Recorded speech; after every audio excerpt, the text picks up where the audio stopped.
Good morning, guys. Let's get ready for the day together. It's been a long time since I've updated you guys with Eli's feeding tube journey and kind of like gone over what that all entailed in the first place. So we had an appointment for him this morning and it was so good. Eli and Dallas are twins and they were born about 8.5 weeks early. I actually had some medical problems that we were told could be a possibility when he was born. One being like a cyst, I think, in his brain, and the other being a hole in his heart. Thankfully, a couple days after he was born, they were able to do all the scans and clear that neither one of those were a problem. Just remember being like, oh my gosh, praise God. Because they were born so early, both Eli and Dallas were both put on feeding tubes because they weren't old enough to have like the suck, swallow, breathe motion of feeding. Once they did start bottle feeding in the NICU, Dallas took to it like a champ. Eli was a little bit slower to start. He would only drink about a half an ounce or so to an ounce towards the time when he really should have been drinking 3 to 4 ounce bottles. And that would take about 30 to 45 minutes and he would be kicking and screaming. He hated it. I was really nervous when they discharged him from the NICU because he was still having his problem. He would cry. I would end up crying afterwards. I didn't want him to feel the emotions on me while I was feeding him. I was so afraid of bringing him home and him not eating. But I was told that over time he would get more efficient and it would get better. Unfortunately, it did not get better. Also, during that time, we were worrying about Dallas. When we brought him home, he continued to have Brady's at our house, which is when he'd stop breathing and turn blue. So after 2 days at home, he was immediately sent back to the NICU. After another 10-day stint there, he was finally able to come home and we've never had any issues with him since. For a while, I was really just nursing the fact that Eli hated to eat at home. My whole life's mission was making sure that everybody was alive at the end of the day. Sawyer was 4, Weston was 2, and the twins were just a couple months old. And I was also pumping because I had so much milk and I was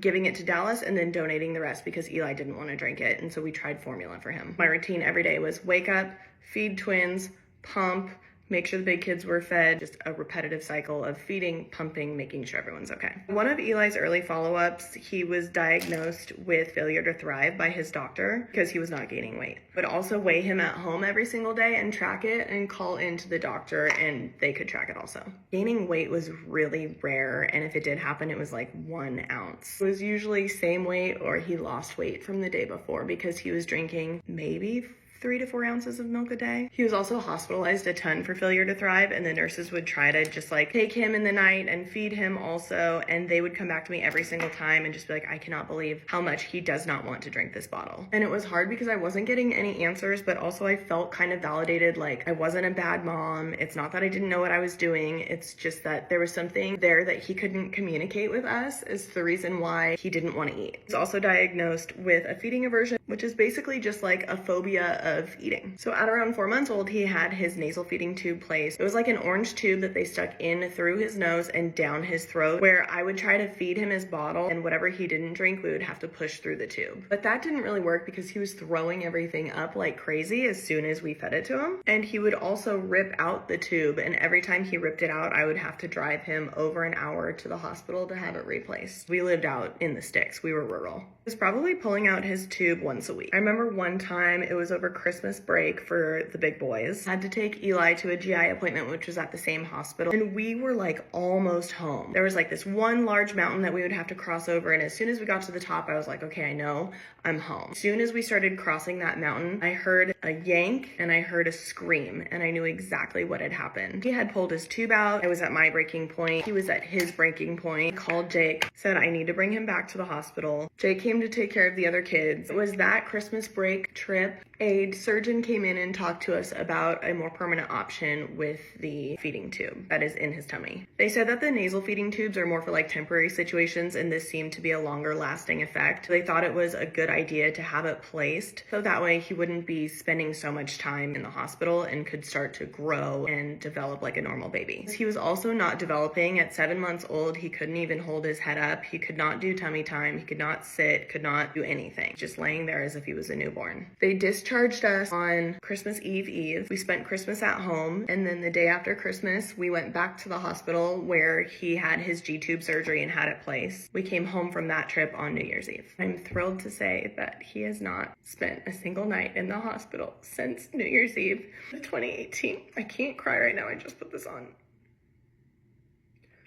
A G-tube literally saved his life. When he first started with the G-tube, it was like more of a continuous thing. He would get feeds around the clock, and then they slowly start to condense them into more shortened times. 12 feeds a day, 8 feeds a day, to 6 feeds a day, to 4 feeds a day. And right now we're at 2 large feeds a day, 1 at breakfast, 1 at dinner. He's also been doing really well at just like trying new foods, eating fuller meals on his own, because there's nothing physically wrong with him. And lately we've been implementing this thing where if he doesn't want to do a feed, we give him like the ultra version of a Boost, those chocolate high calorie drinks, and he really likes those. He loves them. He calls them his chocolate milks. He even has them at school. His teacher gives them to him when he asks. So lately, because the Boost has more calories than the feed, we've allowed him to do a Boost instead of a feed. When we went into the doctor's appointment today, I was really hopeful that we would just get good news that he's growing and that we can continue to do this like Boost instead of feed routine that we've been on. The doctor always asks like how much he's eating, what a typical breakfast, lunch, and dinner looks like, how many feeds we're doing, how he's tolerating it. Went through all of that. He's doing really well, eating almost the same amount as his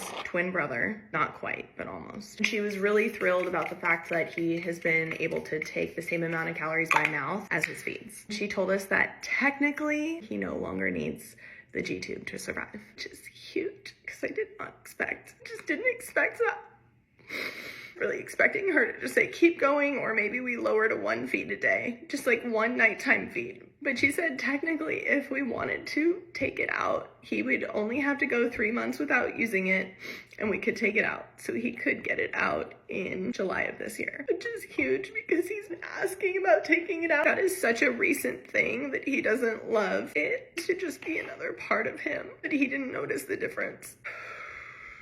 Now he wants it gone, so we're gonna work towards him getting it gone. So his doctor said that if we take it out now, he would be totally fine. He would be on the shorter side, and she's getting a lot of her patients coming back saying that they wish they were taller, they wish that could play like sports to the same level as their classmates. There's nothing she can do about it once they're teenagers because their growth plates have already like started fusing together or fused together. But we're still in that window of him being able to grow and get extra calories. So the new plan is he's no longer doing a feed during the daytime. We're thrilled about. She just wants him eating as much food as he wants. He has to have 1 Boost per day. And then at nighttime, we're gonna do this continuous feed of about like 6 hours where he's just continually getting calories. He doesn't feel it at all, but it's gonna help him grow and bulk up a little bit so we can get him on a higher trajectory for his BMI and growth rate and all those things. So it's really good news. We're taking a huge step towards him getting off the tube. I just don't know if I ever thought this day would come. I'm so proud of him. He was so thrilled walking out. I asked for prayers on my Instagram story this morning and got so many DMs of people saying that they were praying for him, that this appointment would go well. And I even said in my stories, like, nothing is really gonna change. We're just hoping for some good news. I did not expect the magnitude of good news that we got. And I just feel like he has such an army of prayer warriors around him. And I'm so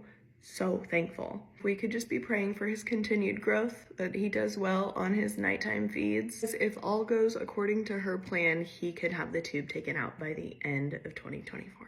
Thank you guys for just continuing to pray with us, support us, love us. It means the world to me, and I'm really thrilled to be able to just give this update. Now I'm gonna go film some chicken salad croissant sandwiches. So you guys have a good day. Love you. Bye.